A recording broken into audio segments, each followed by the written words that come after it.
1857 की क्रांति। उस क्रांति का कितने प्रतिशत भारतीयों ने समर्थन किया? 90%, 50% या सिर्फ 10%? क्या वेल एजुकेटेड इंटेलेक्चुअल्स ने इस क्रांति का समर्थन किया? और यदि नहीं तो क्यों?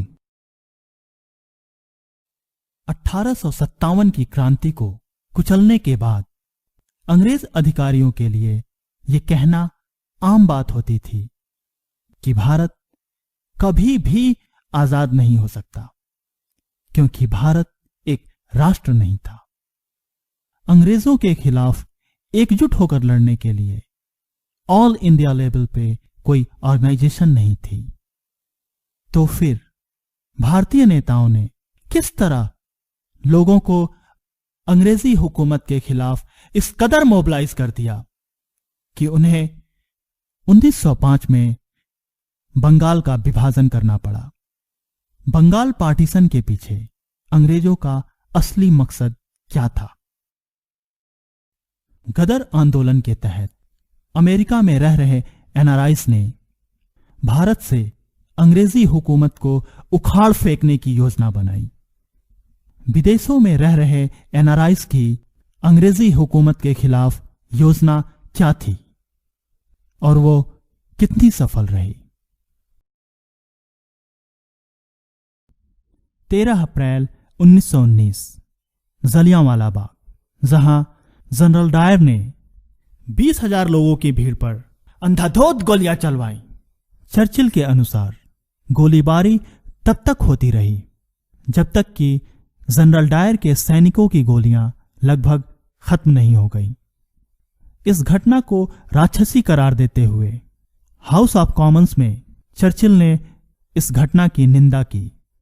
लेकिन क्या ब्रिटिश पब्लिक ने भी इस घटना की निंदा की या फिर जनरल डायर के राक्षसी करतूत का समर्थन किया?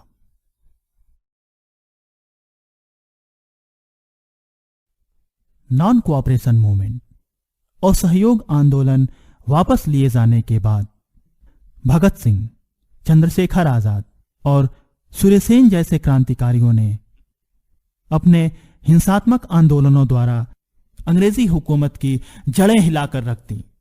लेकिन उस दौरान कांग्रेस क्या कर रही थी? Civil disobedience movement. सविनय अवज्ञा आंदोलन के दौरान तिरंगे झंडे पर रोक लगा दी गई थी और तिरंगे की खातिर लोगों को बेहोशी की हद तक मारा गया।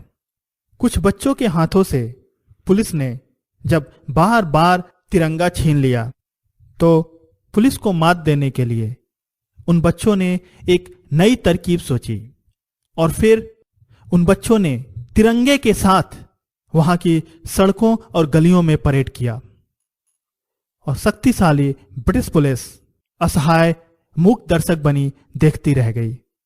वह तरकीब क्या थी जिसके सहारे बच्चों ने शक्तिशाली ब्रिटिश पुलिस को मात दे दी?